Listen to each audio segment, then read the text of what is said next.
أشهد أن لا إله إلا الله।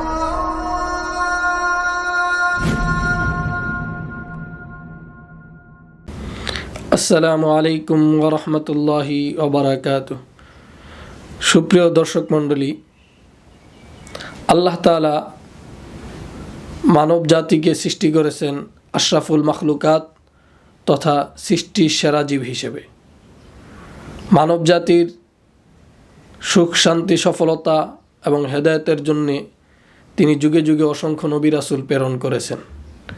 এরই ধারাবাহিকতায় তিনি সর্বকালের সর্বশ্রেষ্ঠ মহামানব ও রাসূল মুহাম্মদ আরবি সাল্লাল্লাহু আলাইহি ওয়াসাল্লামকে আমাদের হেদায়েত ও সুখ শান্তি সফলতার জন্যে প্রেরণ করেছেন।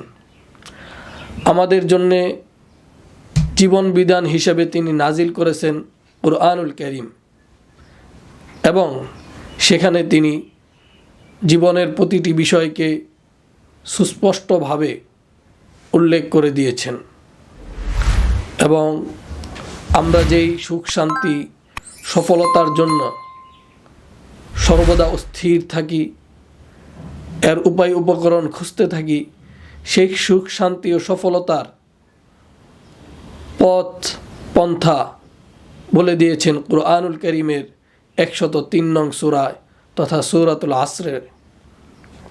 আমরা যদি সূরাতুল আসর অধ্যয়ন করি, রিসার্চ করি, তাহলে দেখতে পাব মহান রব্বুল আলামিন সেখানে বলেছেন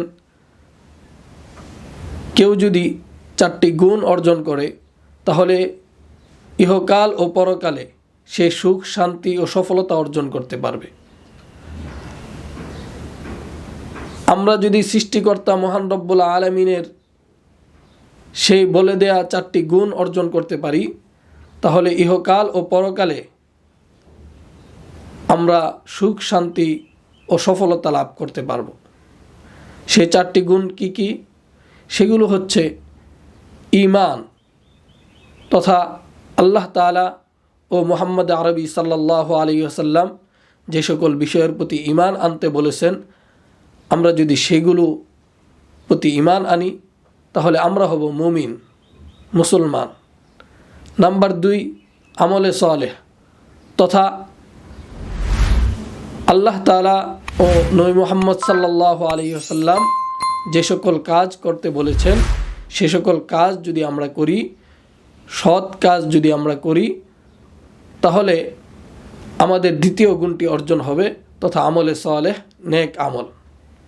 নাম্বার 3, আমরা যেমনিভাবে নেক আমল করব ঠিক তেমনিভাবে অন্যকেও নেক আমলের প্রতি উদ্বুদ্ধ করব, উৎসাহিত করব, অন্যকেও নেক কাজের আদেশ দিব। এটাকে ইসলামের পরিভাষায় বলা হয় আমর বিল মারুফ। নাম্বার 4,